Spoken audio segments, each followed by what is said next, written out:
นิดนึงเห็นเนาะว่าจะแจ้ง14เลยแจ้งข่าวดีเออมนรักนั่นแหละมนฮักนั่นแหละภาษาลาวคือมนฮักเนาะมนฮักส่วนกับพี่หากเจ้าบ่มีไผอยากสมัครเป็นลูกไผแน่น้องหักอ้ายแท้ๆอยากเป็นคนนอกของใจ14กุมภาเดือน2เนาะโอ้14กุมภาวันที่สิปล่อยยังบ่ฮู้ไปเนาะแต่ให้น้องกับพ่อน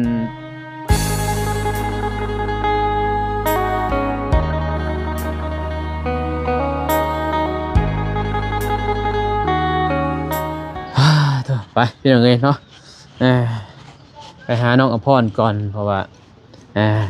หาหนุ่มบองไปนำบ่าวนุ่งมาคนเดียวพี่น้องเอ้ยเนาะสิไปหาน้องเพิ่นมันคนเดียวกันบ่จบบ่งามมันนะกราบทักทายสบายดีอีกครั้งเด้อพ่อแม่พี่น้องเด้อเนาะขออีกคำยามแรงประมาณ4 โมงพี่น้องไปกับน้องบองเพิ่นพี่น้องเอ้ยเนาะล่างอยู่บ่ล้างโดยสบายดีเด้อคือบ่ล่างได้เว้ยบ้านกินอยู่บ่ข้าวปลาเว้นน่ะโดยบ่กินข้าวเช้าเด้ข้าวเช้าก็บ่ได้กินปลาเว้นก็บ่ได้กินกินเด้อกินบ่น้องกินแต่มามักไม้กินแต่มักไม้ยานี่ลงทะแตงมื้อนึงก็ไปทาแต้งบ่ซื้อกินมักไม้อยู่ทะแตงกินข้าวน้ำแน่ได้เว้ยกินหอดปูเบาลายบ่กินข้าวกินน้ำนี่กระเพาะขึ้นแล้วแหละปูเบามาบ่ได้เด้เฮ็ดจังได๋แม่นบ่ มาบ่ได้ข้าวบ่ได้แม่นบ่แต่เจ็บกระเพาะนี่ไผสิเอาไปหมอสิโทรหาอ้ายพูดอ้ายก็อยู่ท่าแต้เรื่องเอ้ยเนาะเขามาบ่ได้บาดนี้เลยว่าสบายดีโดนบ่เห็นมาฮะหากอันนี้จริงเห็นสบายดีป่ะมาจะใส่งานดองเขางานดองอยู่ใส่งานดองงานสุดท้ายมื้ออื่นงานใหญ่มื้อนี้เขาคอบ่โดยเขาคอแล้วไปส่งอันนั้นร้านเช้าอยู่หั่นไปส่งในเฮือนไปอยู่นำพัวบ่เอาคนบ้านเดียวบ่คนบ้านเดียวแค่นี้เนาะง่ายมันบ่แต่งบ่ยากเนาะย่างไปย่างมานี่บ้านเดียวนี่จากเฮือนนี่ไปเฮือนนั่นส่งก็ยากงานใหญ่มื้ออื่นแม่นแล้วมื้อโอ้ตึมๆเลยเนาะคือมื้อนั้นแหละตึมได้แม่นบ่แม่นแล้วมีวงเด้นี่แหละมีวงแล้วบ่าวผู้สาวกินไข่กินหมูอะไรมาทำไรจะกินซ้ำสิกินเนาะเป็นยังไงโอเคไปหาน้องอำพรถือศีลนี่ไปหาน้องพรไปก่อนเด้อพอเด้อโดยไปหาน้องอำพรก่อนเป็นยังไงเนาะอย่ามันคำจักอยู่จักบ่บ่ได้โทรหาน้องเพิ่นเด้บ่ได้โทรหาคือกันบ่ได้โทรบ่เอาไปตอนเช้าจะไปนำไผไปนำร้านตอนเช้าร้านเพิ่นไปตัดสุดเดือนบุญบ้านเดือน3โบมันตัดสุดแต่ซ้ำมื้อนี้บ่ดันประธานนั่นน่ะดนเด้เนาะโดยปีนี้คือสิใหญ่บ่ฮู้คือกันปีนี้คือสิใหญ่เด้คั่นน่ะพอ3 ปีเทื่อนึงพี่น้องปีนี้จัดแม่นบ่โดยครูปีบ่ได้จัดระวังหัวกันเว้ยขาดสิหัวโอ้ยหัวโน่นแล้วบ่อ้ายหมดลายเติบเลย10 ปลายล้านพี่น้องเอ้ยบ่น้องเอาเข้าเพื่อนจะเข้าถึง20สูงกว่านี้เด้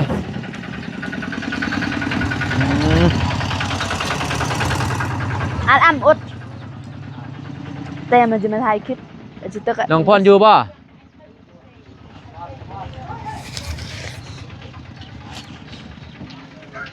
ผู้สาวบ้านอาหังอยู่บ่1 ข้าวบ่เฮ็ดหยัง เฮ็ดหยังลงมานี่อยากเฮ็ดหยังเนี่ยใส่ว่าสิไปเวียง ซ้อมเพลงตลอดเด้อ ฮะซ้อมเพลงใส่ว่าสิไปเวียง แจ้งข่าวดีพี่น้องเอ้ยน้องอภรบาดโดยสบายดี สบายดี โดนไหม ใส่ว่าสิไปเวียง บ่ได้ไปนะ บ่ได้ไปแล้ว เลย เลิกมื้อใดสิไปต่อ บ่ฮู้ บ่มีกำหนด แต่ขออนุญาตนี่สิบ่ได้ไปเพราะว่าไก่บุญบาทนี่เด้ เลย เอาซีนหมูให้เพิ่นให้แม่เพิ่นเฮ็ดกิน เลยขอบใจเด้อ โดยบ่จักสิซื้อหยังให้หน่อยพอมากูเทื่อบ่ได้ซื้อหยังให้น้อง มามื้อนี้พี่เนาะพิเศษนิดนึงซ้อมได้ฮอดไซน่ะ พิเศษนิดนึงพี่เนาะเพราะว่าสิแจ้ง FC เลยแจ้งข่าวดีเพราะว่าเร็วๆนี้น้องอภรสิออกผลงาน น้องบ่ฮู้บ่บ่ฮู้บ่คือฮู้ว่าน้องซ้อมเพลง ส่งเสียงน้องตลอดนะส่งเสียงในของเพลงก็ม่วนบ่ประมาณนี้ ได้ฮอดไซส์เลยได้เบิดบ่ สำหรับบุตรทองอ่ะ ได้เบิดแล้วบ่ ยัง จะหน่อยนึงห้องลาย โดย ให้ FC เพิ่นลุ้นแบบห้องเพลงทอนฮุบได้ได้บ่สันทอนฮุบ ยังบ่ได้ดอก เอาแต่ก้นแต่ต้นก็ได้จริงบ่น้อยนึงนะให้เพิ่นว่าโอ้ โอ้ย เพราะว่ามีสปอนเซอร์พี่น้อยเนาะตอนนี้น้องอภรเพิ่นรอมาดนเติบเนาะ มีผู้ใหญ่ใจดีพ่อใหญ่เพิ่นว่าอยู่ต่างประเทศไทยพุ่นแหละพี่น้อยเนาะให้ทางบ่าวนงเป็นหยังคือว่าอีหยังสิว่าเลยเพราะว่าสปอนเซอร์บ่าวนงบ่มีเงินเด้เนาะ โดย น้องบองอยากห้องบ่เพลงน้องบองห้องม่วนบ่เพิ่นได้ห้องแล้วบ่ ม่วนคือกัน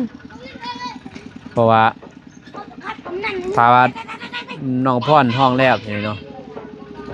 เราตอนหน้าไปยังบ่ฮู้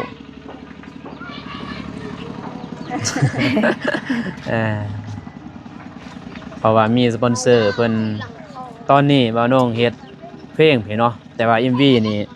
น้องบองกับบ่าวตูน แต่เพลงนี้นี่มันสิเข้ากันกับน้องอภรกับบ่าวโก แต่ว่าบ่าวน้องเปลี่ยนบัดนี้พี่เนาะเอาแบบให้น้องบองกับบ่าวตูนมันจะบ่ตะกี้มันสิถือกับเจ้ากับบ่าวโกน่ะ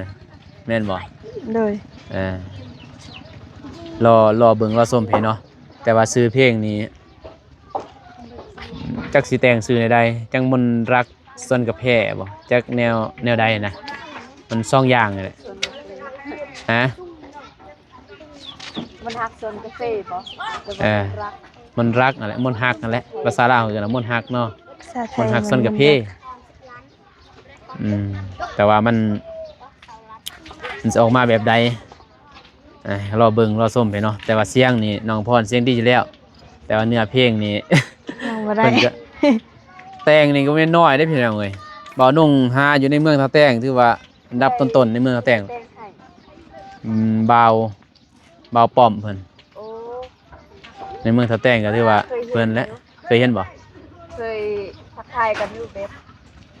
ปทานนั่นแหละ เห็นบ่อืม จักกัน จักบ่ จักอยู่ บ่ ก่อนสวรรค์ าวป้อมสวรรค์เพิ่นแต่งให้พี่น้องเอ้ยเนาะแต่ว่าทางบ่าวนุ่งนี่ผู้ใหญ่เพิ่นสิซื้อเพลงเพิ่นจนลิขสิทธิ์บ่ฮู้เด้อเนาะโป๊ะแตก100 ล้านวิว บ่เว้าเราก็ล้านได้วิวนะแม่เนาะ โดย แต่ว่าก็รอรุ่นเพียงเลยเนาะว่าน้องอภรสิห้องมาม่วนสำใดผลงานใหม่นะเพราะว่า FC ก็รุ่นนำอยู่เพลงแบบออกแนวสไตล์แบบ โมเมนต์อกฮักตัวนี้เนาะแบบสไตล์แบบสมหวังแต่งแรกๆนี่แต่งสไตล์แบบอกฮักแม่นบ่ แม่นแรกๆมันสไต เพ ล์ ราะว่าส่งไปให้น้องเพิ่นเด้ ปัดทรงน้ำลังนี่แม่น สไตล์แบบสมหวังตัวนี้ สมหวังความฮักแบบว่าความฮักสมหวัง ตัวนี้แบบสมหวังพี่น้องเนาะรอรุ่นเบิ่งนะตัวตะมิดนี่แต่งนี่แบบบ่สมหวังแต่ว่ามันเฮาบ่ฮู้เด้ย่านสมหวังหั่นน่ะเนาะ โดย เพราะว่า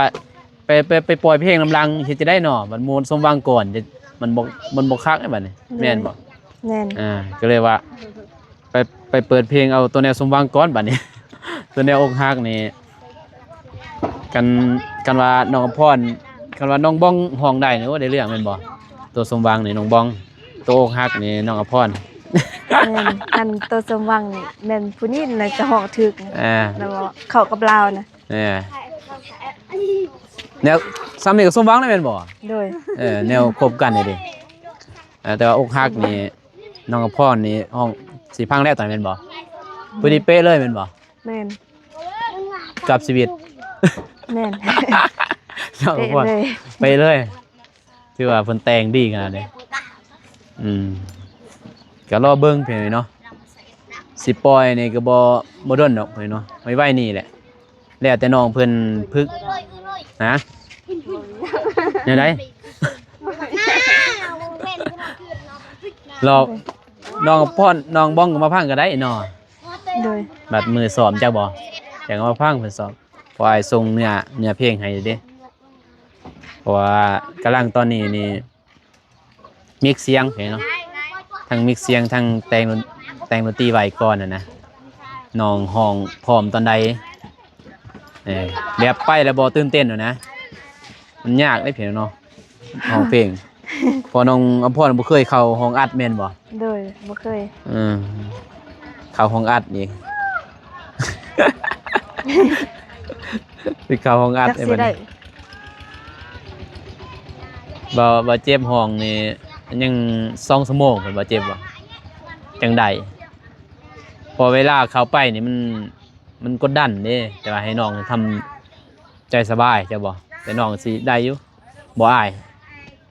ก็เฮาก็บ่ฮู้อย่างนี้เนาะคือเว้าน้องแหละคือตอนนี้บ่อายเนี่ยนี่บัดสิออกเวทีเนาะสมมุติมันเป็นอัน โด นั้น ย มันไปอ้ายบ่ทันคือมือพรวงอยู่เรือนน้องบองเว้าน้องก็บ่เคยพรดอกไปพรอยู่เรือนน้องบองหันก็อ้ายเด้ไปหาสัมภาษณ์หมู่ทั่วทิศทั่วแดนบ่อายเจ้าบัดมาพรวงมื้อนั้นโอ้ยอ้ายเป็นจังไงเนาะเบาโก้ก็บ่ได้มาพี่น้อง FC ก็คอมเมนต์มาหลายบ่ได้ไปถ่ายคลิปเพิ่นก็ค่าเวียกบัดเบาตูนก็เข้ามาบ่ได้บัดนี้เนาะ โดย บ้านหังมีแต่เบานุ่งมื้อนั้นมาถ่ายน้องพรอยู่บ่มื้ออยู่งานเนาะงานดอกเลยเนาะแต่ว่าเพิ่นขาดไปได้เพราะว่าพี่น้องเพิ่น แรกๆว่าสิบ่ได้ปล่อยดอกพี่น้องเนาะเพลงน้องพรพอเพิ่นสิเมื่อเวียงเด้สิบ่ได้ปล่อยในเดือนสิมานี่แหละแต่เดือนใดยังเกินว่าที่ใดยังบ่ฮู้แต่เดือนสิมานี่แหละเดือน2นี่แหละผู้ที่เบาเตียงลงมานะจักสิลง2เบานงจักลง2เบาเตียง2คนนี่แหละอย่างนี้เนาะสิลง2ถ้าเบาเตียงลงมาทันก็สิลง2เบาเตียง โดย ถ้าว่ามาบ่ทันก็บางทีเบานุ่งก็สิรอให้ทางบ่เตียงพุ่นแหละที่แท้เบานุ่งยังให้น้องเพิ่นนี่ออก2บ่เตียงพุ่นก็ลงอยู่หั่นเพลงแต่ก็รอรุ่นรอส้มเพิ่นเนาะ2นี่แหละเบานุ่งแนวผู้ใหญ่เพิ่นว่า1เบานุ่งกับบ่เตียงนะ โดย แต่เบานุ่งก็สิลองถามเบิ่งว่าถ้าลง2บ่เตียงนี่ก็ต้องได้ถ่าย MV รอถ่ายบ่เตียงนะน้องบองเบาตูน ต้อง แต่ว่า ถ่าย MV ให้นางสิถ่ายบ่ ถ่ายแล้ว อ๋อคิดว่าสิเอาอันวิดีโอเก่ามาใส่ด้วย บ่ได้มันบ่คักเด้ อืม แม่นบ่ ต้องได้ถ่ายเนาะ มันให้เบิ่งตามตัวนั้นแหล้วแต่ว่าเอาถ่ายใหม่นะ โดย ให้มันเว้าเด้มันได้เว้าหลายในนึงน่ะมันเฮ็ดคือแน่น่ะ แล้วก็น้องพ่อต้องได้แต่งโตวแบบ ห้องเพลงต้องแต่งตัวแบบชนเผ่าเพียงไง แต่งหน้าแต่งตาถ่าย MV อะนะเพราะมันหามุมวิวหมอนงคิดว่าคันสิไปอยู่เขื่อนกำใกล้เนาะ โดย เพราะมันต้องได้ซอสนะในเขื่อนซอสนึงอ่ะครับบ่ในเขื่อนในกวดโดยในกวนนี่ซอสนึงจะบ่ โด ใน ย นากวนนี่ซอสนึงแล้วอยู่ปลากระเพนซอสนึงนั่นน่ะให้มันได้แบบนั้น ส่วนกาแฟเนาะ อยู่ป่าแนวเอาแนวมันหักส่วนกาแฟดิเห็นไหม เดี๋ยวสิใส่น้องเพิ่นพอมีซองเพลงเนาะแต่ว่าตั้งผู้ใหญ่เพิ่นสิว่าจังได๋นะมันต้องได้มีซองเพลงดิจักบ่มีเพลงผู้หญิงแล้วต้องเพลงผู้ชายบัดแต่ว่าทางผู้ใหญ่เพิ่นเบิ่งก่อนเพิ่นเพราะมันแพงเด้เดี๋ยวเนาะเฮ็ดเพลงนี่บ่แม่นน้อยเนาะน้องพรฮู้หรือบ่ค่าเฮ็ดเพลงฮู้แล้ว พูด ผู้ใหญ่เพิ่นบอกว่า โดย แพงเห็นไหมถ้าว่าเฮ็ดคือบ่เจ็บเฮ็ดก็บ่แพงแม่นบ่ โดย เฮ็ดแบบใส่คือไอ้พวงเฮ็ดหั่นก็บ่แพงใส่โทรศัพท์เอา แม่นแบบนั้นหันบ่แพง แต่มันก็บ่มันบ่ม่วนปานใดนะเนาะ โดย มันบ่ได้เข้าห้องอัดแบบ อันนี้นี่ต้องใส่ห้องอัดเห็นเนาะแล้วก็มิกซ์เสียงเพิ่นก็เฮ็ดหลายเพลงแล้วเพลงดังก็หลายแล้วเนาะ โดย ผู้แต่งนี่ก็2คนน่ะแต่งจากตีตัวลาบแล้วเด้อนะเพลงตอนรู้จักบ่เบาจันเพิ่น แต่ว่าบ่ฮู้ชื่อเพิ่น แต่ว่าผู้ตัวซื้อเพลงเพิ่นตอนนั้นเพิ่นค่ายให้ผู้นั่นเด้ตัวเพิ่นว่าลาบแล้วเด้อเพลงตอนนั้นสิดังอยู่เนาะอยู่เมืองเฮาสิดังอยู่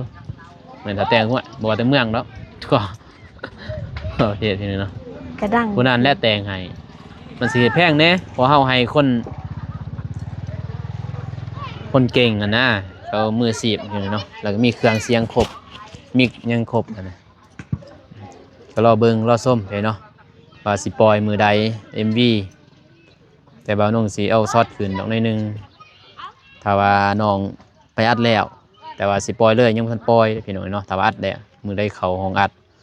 แต่บ่ทันปล่อยสวัสดีถ่าย MV เนาะคันบ่มี MV ก็บ่คักอีก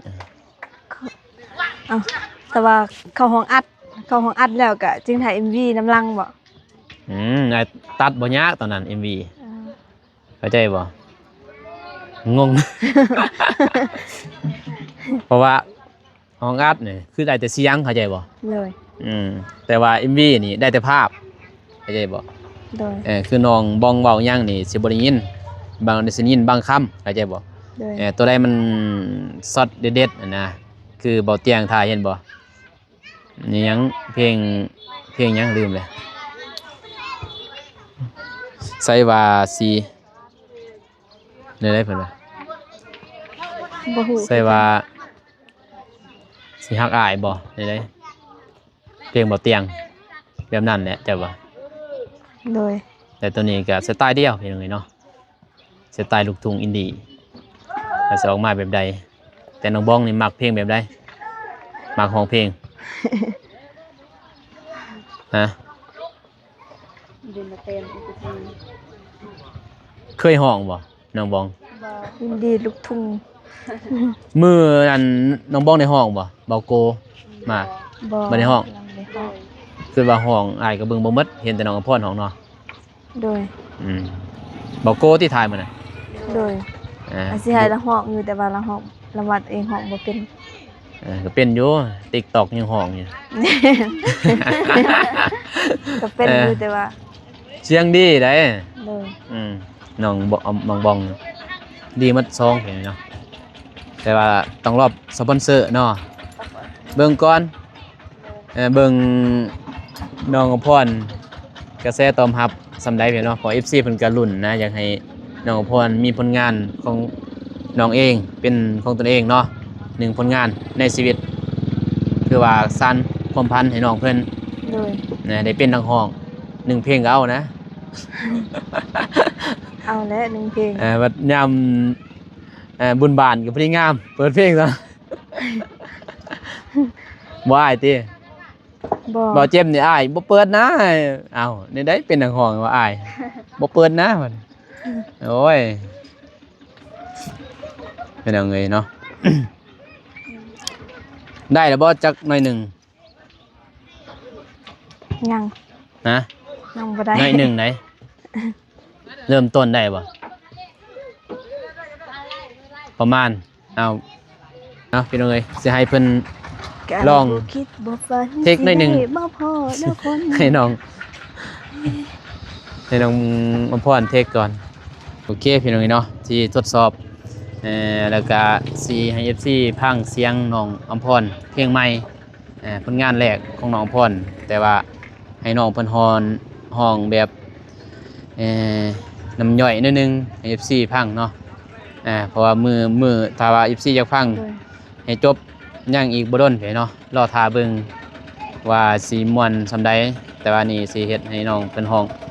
ทอนทุบให้ FC พังก่อนเนาะโอเค หากเจ้าบ่มีไผอยากสมัครเป็นลูกไผแม่น้องฮักอ้ายแท้ๆอยากเป็นคนนอกของใจ อืม พอบ่ พอแล้ว ม่วนเนาะม่วนมันบ่แต่ว่ามันตัวนี้ทอนทุบซื้อเนาะ โดย บัดแต่งสำเร็จเนาะแต่ว่าแต่งเรียบร้อยแล้วมีแต่ตอนนี้รอท่ามีแต่ให้น้องพรซ้อมแล้วก็โอ้ยตื่นเว้ย ซ้อมแล้วก็เอาน้องเพิ่นไปอัดเลยเนาะแต่ว่าก็ให้ FC รอเบิ่งรอชมเนาะผลงานแรกของน้องพรก็ให้ FC เพิ่นว่า จาก ฝา สิ ก ผ่านจากบ่ ฝาก FC ในเด้อพี่น้องเด้อความฝันของน้องเพิ่นเนาะ โดย ถ้าว่าเพลงนี้แตกไปเนาะก็มีอีกผลงานเรื่อยๆพี่เนาะพอความฝันของน้องเพิ่นอยากเป็นหยังความฝันอยาก เป็นนักร้อง เป็นนักร้อง โดย มืออาชีพบ่ โดย อยากมีผลงานเป็นของตนเอง โดย ความฝันนี้แต่น้อยบ่ แต่ยังเรียนห้องอันป .3 ป ตอนน้องป .3 ป .4 ก็ร้องเพลงบ่ .4 โดย เรียนแต่พุ่นเลยบ่น้องบองห้องเลยบ่ โดย นักห้องประจำห้องบ่ โดย โอ้แต่ว่าเนาะ ว่าเวลาพักผ่อน เวลาพักผ่อน จะห้องเพลงหั่นนะ โอ้ ไปกินกันเพิ่นก็มักห้อง ห้องเพิ่นให้ไปเจะฟัง โดยมักห้องมักเต้นนี่แหละ โอ้เต้นฟ้อนได้ แต่ เนาะ ว่า โดย แต่ว่าเพิ่นเป็นคนบ่ขี้อายหั่นนะ อืม ไปเรียนอยู่บ้านเนี่ยไปเรียนอยู่บ้านไอ้ตู้เนี่ย โอ้ เพิ่นก็ห้องเต้นไปนำ เออแต่ว่าบัดมาถ่ายอ้ายเนาะบัดแต่ว่าอยู่ในโรงเรียนสร้างนี่เพิ่นบ่ายเนาะ ในโรงเรียนก็เวลาพักผ่อนเด็ก อืม อยู่นำกันประมาณนี้อยู่นำหมู่ครูแต่ว่าเขาห้องเพิ่นก็บ่กล้า บ่กล้าบัดครูให้ออกกระดานห้องเพลงนี่ห้านบ่กล้าบ่ กะ ถือว่ากล้าแสดงออกนั่นน่ะแต่ว่าบ่มีผู้สนับสนุนแม่นบ่ โดย พออยู่บ้านนอกของนาเกยเนาะกันคือสมัยตะกี้นี่ดังเด้เพราะว่ามีกีตาร์คนมีแน่แม่นบ่แอบห้องเองอะนะแล้วก็ลงโซเชียลเนาะแต่ว่าสมัยตะกี้มันบ่มีหยังเนาะสิมีหยัง ห้องไปวันๆไปเนาะแต่ว่ามาเจอทางทีมงานแล้วก็บ่าวน้องก็บ่ฮู้ดอกว่าน้องเพิ่นห้องเพลงม่วนมาเบิ่งในคลิปบ่าวตูนบ่คลิปแรกคือว่าเบาเตียง คลิปแรกคลิปพวกน้องไลฟ์สด ไลฟ์สดแม่นบ่ โดย เบาตูนเนาะ สับบ่เจ็บ ซองเบาเจ็บเนาะ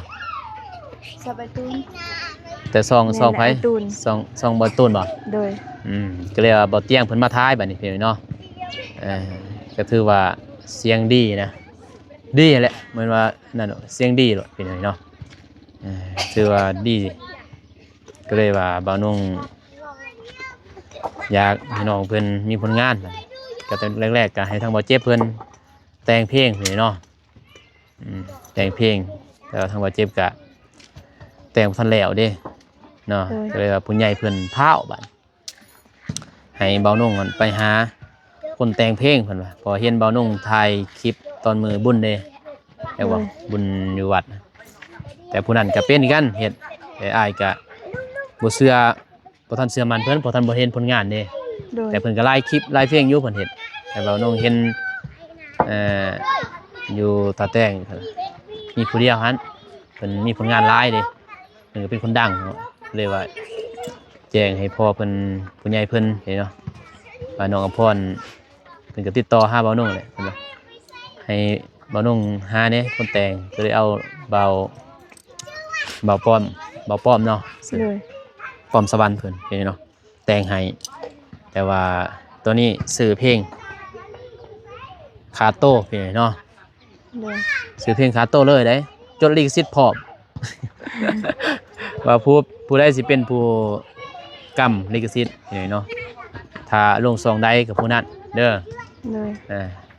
กำไว้ถ้าน้องเพิ่นไปห้องใส่ก็แล้วแต่เพิ่นน้องเพิ่นแต่คนอื่นก็ต้องได้รับอนุญาตได้บัดนี้ถ้ามันดังถ้าบ่ดังก็อย่ามันเนาะ โดย เพียงแต่เฮาสานความพันแม่นบ่ โดย สานความพันให้มันเกินว่าในชีวิตเนาะของน้องแม่นหยังแวนตกบ่ แม่น ในชีวิตของน้องอำพรเพิ่นอยากเป็นนักร้องเห็นเนาะก็เลยพอเพิ่นอีต้นนั่นแหละก็เลยว่าให้น้องเพิ่นสานพันธุ์ให้น้องเพิ่นบ่ได้เป็นนักร้องมืออาชีพคือเขาแต่ว่าให้มีผลงานของเป็นของตนเองเห็นเนาะน้องอำพรก็อยากมีผลงานเป็นของตัวเอง จักหนึ่งเพลงก็ดีใจ ในศาสตร์นี้เนาะ โดย ถือว่าลงคันลงซองเบานุ่งกับ FC เดียวเห็นเนาะลงซองเบาเตียง FC เดียวลงซองเบาตูน FC เดียวซอง3ซองนี่แหละเด้อ โดย แต่ว่าจักซองใดยังบ่ฮู้ให้ FC รอเบิ่งเห็นเนาะถ้าเบาเตียงลงมาไว้บางทีก็ให้น้องเมฆถ่าย MV เลยเนาะแต่อีกบ่ดนเนาะบ่เตียงสิลงมาแล้วมีแต่ให้น้องเพิ่นพึกเลาะเด้อ โดย ยังเมื่อเดือนนี้ก็เพิ่นสิได้ยันสิลงมาพี่น้องเนาะเมื่อเดือนนี้เดือน2แล้วสิลงมาอยู่มีแต่รอเป็นกำลังใจให้น้องอำพรเด้อพี่น้องเด้องานแรกของน้องเพิ่นเนาะ โดย ภาค FC เนี่ยเห็นเนาะทั่วโลก น้องบองมาให้กำลังใจเด้อ โดย มันบอกกับไปนอนกับน้องบองก็ได้ยินบ่ห้องอยู่กับน้องบองบ่ลักไล่ติ ได้ แอบอยู่หั่นยินบ่ โดย ประมาณอาทิตย์หนึงก็เป็นแล้วพี่เนาะแต่ว่าเพลงสิปล่อยมือได้ยังบ่ฮู้นี่แต่สิออกคันได้อัดแล้วสิเบาโน่สิตัดซอดให้หน่อยหนึงเห็นเนาะให้พังตัดให้หน่อยหนึงฟังแบบบ่เห็นภาพนะฟังแต่เสียงของน้องอภรและมือสิปล่อยแท้ๆต้อง MV เต็มจังปล่อยเลย โดย ประมาณ8นาที 8 นาทีบ่ แต่น้องห้องก็ไปก็มาอย่างแหละ8นาที เดี๋ยวอายเองสิตัดเองนะจะว่า8นาทีถึงแสดงเลยเด้ก่อนจะมาเจอน้องบองแรกๆเป็นยังไงเนาะ บ่ดนบ่8 นาที ผู้ดีงามเพราะว่าเจอน้องบองเด้แล้วก็มาเบาตูนเฮ็ดเพื่อนให้ไม่น้อยๆมันบ่ตัดแล้วก็จังมาไปแล้วมาพอกันบองหักอยู่ซ่อนกาแฟพุ่นแม่นบ่ โดย น้องบองไปเงาะอยู่ซ่อนกาแฟอีกเด้มันลายได้บัดมาตัดปึ๊บตอน3-4ในสมหวังในตอนนี้ได้พบเจอเรื่องเล่าวอหยังแน่หนุ่มวิโก้ ถ้าว่าเบาเตียงมากอะเราสิถ่ายได้กับบ่ฮู้ตอนเด้อ MV แต่ว่าอ้ายเขียนบทแบบนั้นนะแต่ว่าทางเบาเตียงเพิ่นสิมาแล้วเพิ่นสิแก้ไขแบบใดจังว่ากันใหม่เนาะแต่ว่าน้องบอง